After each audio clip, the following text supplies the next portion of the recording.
Baik, 5 orang narasumber telah hadir di tengah-tengah kita, dan untuk efisiensi waktu kita segera mulai. Namun untuk sequencing agar urutan diskusinya juga bisa lebih mengalir, ini mohon maaf nih kepada Pak Dirjen, Pak Deputi. Mungkin kita mulai dari yang substansi terlebih dahulu. Jadi pertama-tama kami mohon kepada Pak Deputi Bidang Advokasi, Penggerakan dan Informasi BKKBN, Bapak Dr. Andes Sukaryo Teguh Santoso, untuk dapat menyampaikan mengenai pelaksanaan Ranpasti, capaian, tantangan, dan implementasi periode 2021-2023. Kepada Pak Sukaryo Teguh Santoso kami persilakan. Silakan Pak. Terima kasih. Bismillahirrahmanirrahim. Assalamualaikum warahmatullahi wabarakatuh. Bapak Ibu sekalian yang berbahagia, waktu yang diberikan saya cukup singkat ya. Dan ada 3 hal yang mungkin akan kita sampaikan nanti sebagai bahan diskusi Bapak sekalian. Yang pertama, slide berikutnya, overview ya, pelaksanaan rencana aksi nasional untuk percepatan angka stunting Indonesia atau Ranpasti. Ini sekedar pendahuluan saja. Kemudian yang kedua, berbicara tentang bagaimana strategi dan kebijakan BKKBN untuk meningkatkan cakupan dan juga kualitas pelaksanaan rencana aksi nasional dimaksud.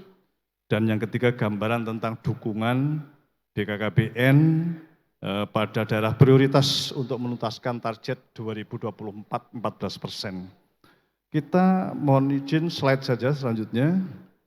Untuk slide yang keempat ya. Ya, baik. Mohon dibantu slide keempat.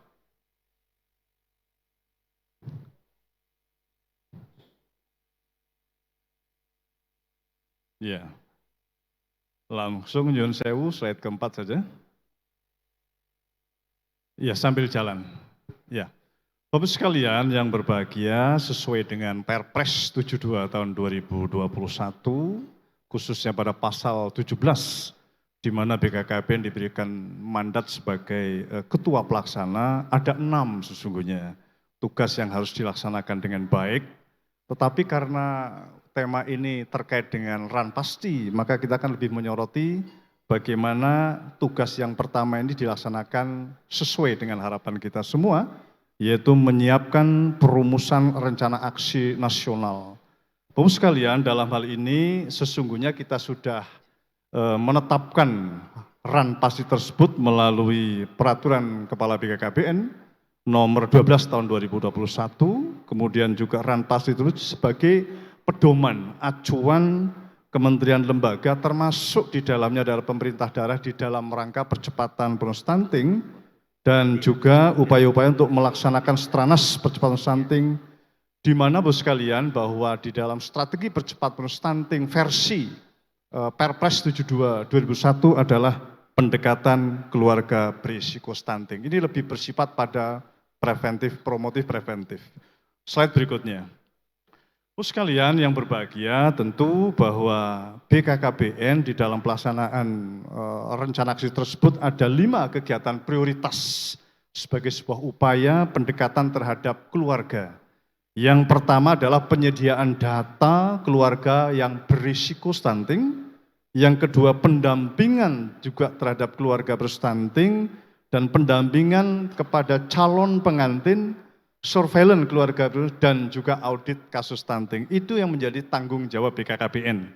Sementara beberapa prioritas lain akan dibagi dengan Bappenas, kemudian Kemenpk dan juga Kementerian Dalam Negeri dan juga yang lainnya yang nanti akan saya sajikan. Bapak sekalian yang berbahagia, sebagai gambaran saja bahwa di dalam pelaksanaan prioritas rencana aksi nasional angka stunting, beberapa indikator akan diklasifikasikan menjadi 3 klaster utama. Klaster yang pertama terkait dengan data presisi, yang kedua adalah klaster yang bersifat operasional, dan yang ketiga adalah klaster yang bersifat dukungan manajerial. Slide berikutnya, sebagai gambaran Bapak sekalian bahwa slide berikutnya, setiap kementerian dan lembaga termasuk juga pemerintah daerah baik provinsi, kabupaten, kota juga melakukan fungsi pemantauan dan evaluasi juga melakukan pelaporan di mana ini semua akan dikompulir dan akan dievaluasi, kemudian akan dilaporkan. Besok adalah laporan dari Ketua Pelaksana terhadap Dewan Pengarah yang akan dilakukan tanggal 6 besok insya Allah begitu, pada Pak Wapres. Dan dalam hal ini Bapak sekalian sesuai dengan juga mandat yang diberikan pada pasal 13 sebagai laporan penyelenggara percepatan stunting. Slide berikutnya.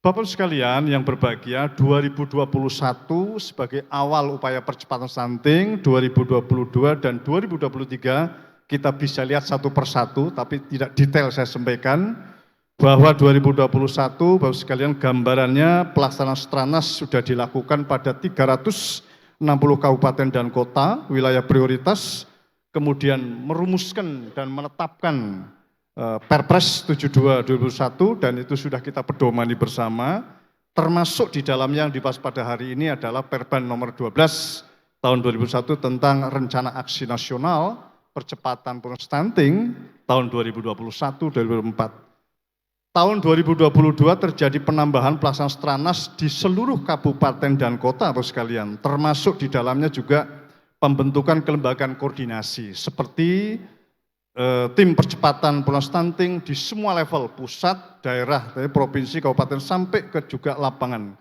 Dan juga diinisiasi terbentuknya tim pendamping keluarga di semua desa dan kelurahan, Bapak sekalian, termasuk juga pendampingan terhadap keluarga yang berisiko stunting dan pendampingan terpadu di 12 provinsi wilayah prioritas. Bapak sekalian, sebagaimana tadi disampaikan Pak Kepala, gerakan Bapak Asuh atasi stunting, gerakan Bapak maupun Bunda Asuh anak stunting juga sudah diinisiasi mulai tahun 2022 dan kemudian penyediaan pemanfaatan data yang bersifat konvergensi untuk intervensi program di lapangan, baik bersumber dari IPPGBM, SSGI, pendataan keluarga, LC-MIL, Transuk, SIGA itu Sistem Informasi Keluarga, dan P3KI. Bapak sekalian, slide berikutnya, saya lihat gambaran saja. Izin slide. Ya. Beberapa kegiatan yang bersifat koordinasi, sinkronisasi, dan integrasi dalam rangka percepatan stunting tahun 2022-2023 semester 1 kita bisa lihat berbagai hal yang sudah kita lakukan, baik itu rapat koordinasi TPPS, kemudian tindak lanjut dari rapat koordinasi TPPS pusat, forum nasional stunting yang diselenggarakan pada bulan Desember pada tahun 2022, Rakor Teknis Nasional Percepatan Stunting, Rakornis di antara kementerian dan lembaga untuk ini khusus penyusunan laporan, dan itu dilakukan sesungguhnya sudah berkali-kali. Bahkan pada tahun 2023 dilakukan 4 kali gitu. Harapannya memang bisa dilaporkan pada hari ini. Kemudian juga rapat terbatas tentang tim percepatan stunting bersama Pak Wakil Presiden beberapa waktu yang lalu, tahun 2022, dan insya Allah pada tahun, bukan insya Allah, ini sudah dilakukan juga konsultasi pada tanggal 25 Mei 2023. Slide berikutnya, ini gambaran Bapak sekalian, bagaimana capaian kegiatan prioritas dalam Ranpasti yang merupakan tanggung jawab BKKBN. Penyediaan data KRS, bagaimana tadi juga sampaikan Pak Kepala, sudah dilakukan karena targetnya adalah tersedia atau tidak tersedia, dan itu sudah tersedia Bapak sekalian. Keluarga risiko stunting itu ada 7 indikator. 7 indikator yang memang 7 indikator itu perlu kita review bersama agar lebih komprehensif dan lebih tajam begitu. Tapi gambarannya berapa banyak keluarga risiko stunting pada tahun 2022 Bapak sekalian semester 2? 21,9 juta. Itu berdasarkan pemutahiran pendataan keluarga tahun 2022 dan pemutahiran pendataan yang terbaru pada tahun 2023 ini Bapak sekalian menurun menjadi 13,5 juta KRS. Dan inilah sesungguhnya yang akan sebaiknya menjadi sasaran intervensi kita bersama kalau kita ingin stunting bisa mencapai sasaran dengan baik. Bagaimana capaian pendampingan keluarga terhadap risiko, pendampingan terhadap keluarga yang berisiko stunting sampai dengan tahun 2023 semester 1 73,3%, yang angkanya tadi dipilah yang 12 provinsi dan sisanya sudah disampaikan oleh Pak Kepala BKKBN. Bos sekalian, di dalam keluarga, pendampingan keluarga itu memang ada 3 ya, ada 3 di mana intinya berapa banyak keluarga yang didampingi oleh tim pendamping keluarga, kemudian cakupan pasang usia subur yang memperoleh pendampingan cash pro dan edukasi kesehatan, dan juga bos sekalian yang terkait dengan pendampingan khusus untuk segmen ibu hamil. Bos sekalian, khusus pendampingan semua calon pengantin, ini instrumennya adalah LC-Mil, memang belum optimal kelihatannya karena memang pemanfaatan pendampingan terhadap Caten ini karena kita sepakat menggunakan sebuah sistem yang disebut dengan LC-Mil dan cakupannya masih perlu kita tingkatkan bersama. Surveillance bos sekalian dan audit kasus stunting. Khusus audit kasus stunting ini targetnya sebenarnya cukup luar biasa. 100% sebuah kota membentuk tim dan alhamdulillah sampai dengan semester 1 tahun 2023 capaiannya 92% bos sekalian. Nah, dari 92% yang sudah terbentuk yang memiliki tim audit kasus stunting bos sekalian, 71,4% kabupaten kota telah melaksanakan audit kasus stunting. 23,9% kabupaten telah mendesiminasikan jadi hasil audit stunting dibahas bersama dalam sebuah rapat koordinasi, dan 8,9% itu telah ditindaklanjuti. Kalau hal-hal ada temuan yang perlu rujukan, revel, nah ini harus sekalian. Sebagai catatan bos sekalian, audit kasus stunting itu ada hubungannya nanti dengan serapan dana BOKB yang sudah diterimakan oleh seluruh kabupaten dan kota. Maka kalau prevalensi katakanlah capaian audit kasus stunting ini belum mencapai 100%, sudah dipastikan dukungan audit kasus stunting yang ada di BOKB juga nggak nyampe 100%. Slide berikutnya. Saya tidak akan detail menyampaikan, tapi gambarannya dari klaster presisi bos sekalian yang merupakan capaian indikatoran pasti bahwa untuk klaster data presisi dari 38 indikator sebanyak 17 atau 44,7% indikator terdapat data dari indikator yang terdapat datanya. Sementara 7 indikator atau sisanya itu dari 17 indikator tersebut bos sekalian mencapai target dengan baik. Artinya masih mensisakan bos sekalian ya sisanya itu sendiri 60 ya 56% tidak ada datanya bos sekalian, sehingga tidak terevaluasi dengan baik. Kemudian untuk klaster manajerial ini lebih banyak pada dukungan-dukungan manajemen Bapak sekalian. Dari 10 indikator sebanyak 6 indikator atau 60% terdapat datanya. Dari indikator yang terdapat datanya tersebut 4 atau 80%-nya indikator yang mencapai target dengan baik. Slide berikutnya. Ini capaian indikator yang klaster operasional. Mungkin ini juga harus menjadi perhatian kita bersama. Izin bahwa ini kalau untuk percepatan maka dimensi operasional intervensi pendampingan akar rumput menjadi sebuah keniscayaan. Bagaimana gambarannya Bapak sekalian? Bahwa dari 42 indikator sebanyak 24 atau 57% indikator terdapat data. Dari 24 indikator yang terdapat data tersebut, 9 indikator atau 37,5% tercapai targetnya dan sebanyak 12 indikator tidak mencapai target dan 3 indikator sisanya 12,5% dalam bentuk angka absolut atau target persentase sehingga indikator tersebut tidak dapat dinilai apakah tercapai target atau tidak. Ini kesulitan sesungguhnya dalam kita mengkolek data. Pelaporan dari bawah juga kelihatannya belum sempurna. Ini menjadi tantangan kita bersama tentang sumber data yang akan dievaluasi. Dan ada beberapa indikator yang perlu menjadi tantangan kita bersama yang dalam garis merah itu Bapak sekalian, di mana persentase ibu hamil yang menerima pendampingan itu sangat rendah. Dan ini tantangan buat kita bersama. Slide berikutnya.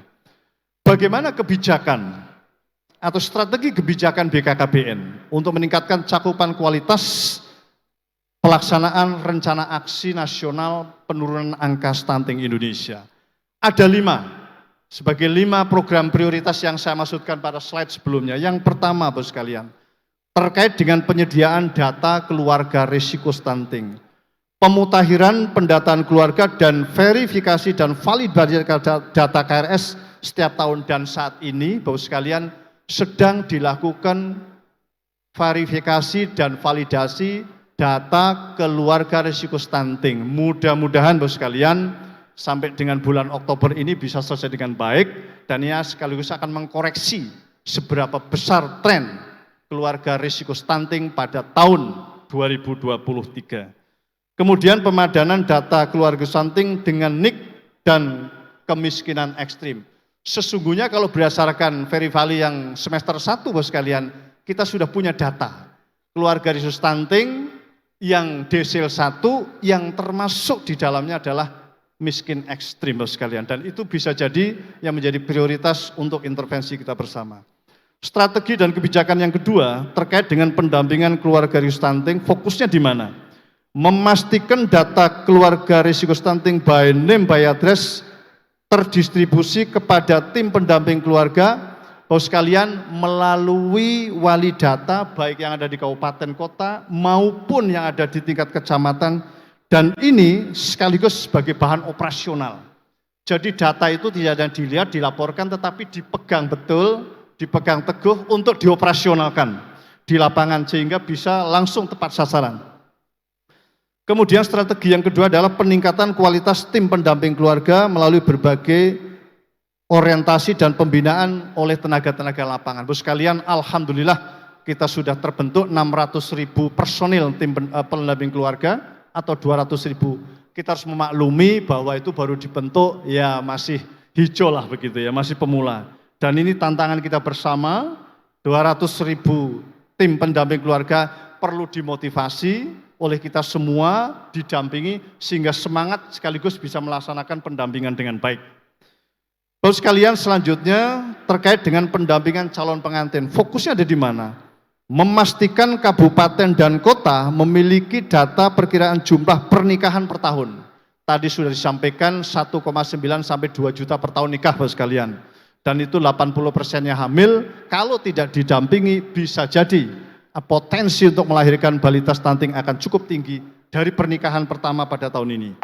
Yang kedua Bapak sekalian, data perkiraan tersebut tentu diturunkan ke tingkat yang paling bawah, tim pendamping keluarga sebagai yang saya maksudkan tadi, untuk melakukan pendampingan dengan baik calon pengantin sampai juga mengawal pengantin untuk menikah tidak hanya siap hamil, siap nikah, tetapi juga siap hamil, dan selanjutnya surveillance dilakukan pendampingan lebih lanjut. Dan sosialisasi secara masif instrumen LC-MIL. Bapak sekalian, inti daripada pendampingan ini sesungguhnya kita lebih fokuskan pada aspek operasional. Jadi kalau kita masih kumpul-kumpul dan sebagainya membahas berbagai kebijakan yang ada, pada di lapangan sekarang ini mestinya adalah balita menerima manfaat dengan baik, ibu hamil juga menerima manfaat, termasuk calon pengantin. Itu lalu menurut saya adalah kunci apakah stunting akan turun atau tidak. Slide berikutnya adalah terkait, mohon maaf, kebijakan berikutnya surveillance KRS, ini sebagai sebuah tindak lanjut dari kebijakan yang ada, dan audit kasus stunting dilakukan terus untuk memastikan apakah balita-balita yang dikatakan stunting punya penyebab-penyebab klinis tertentu sehingga bisa ditangani, dirujuk ke fasilitas atau profesi yang menangani hal ini. Slide berikutnya.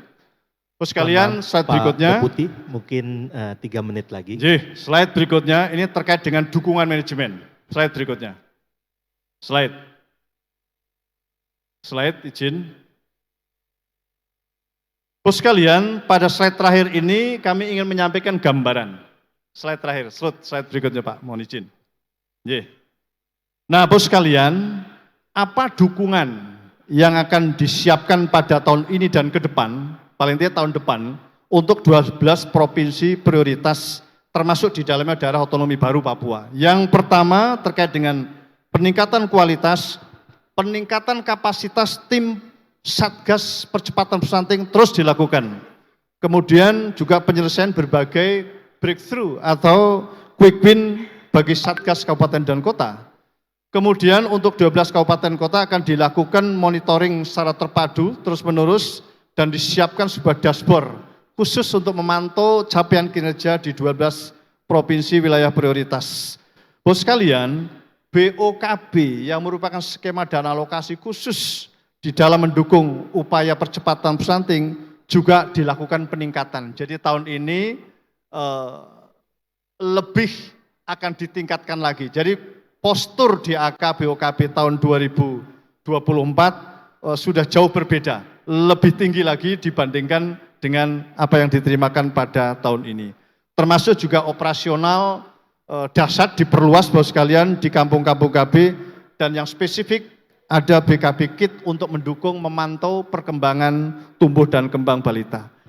Bapak dan Bunda asuh anak stunting diprioritaskan penerima manfaatnya pada 12 provinsi wilayah prioritas. Dan terakhir, Bapak sekalian, untuk DOB atau Daerah Otonomi Baru Papua tahun 2024, BOKB pada OPDKB Bapak sekalian provinsi itu akan mendapatkan manfaatnya dan dialokasikan termasuk dukungan BOKB bagi seluruh kabupaten dan kotanya.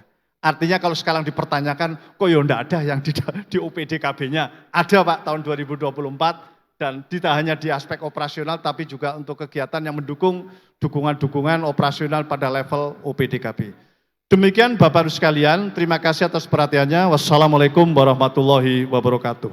Waalaikumsalam warahmatullahi wabarakatuh. Terima kasih pada Pak Teguh yang telah menyampaikan mengenai pelaksanaan RAN Pasti, capaian, tantangan, serta strategi dan kebijakan.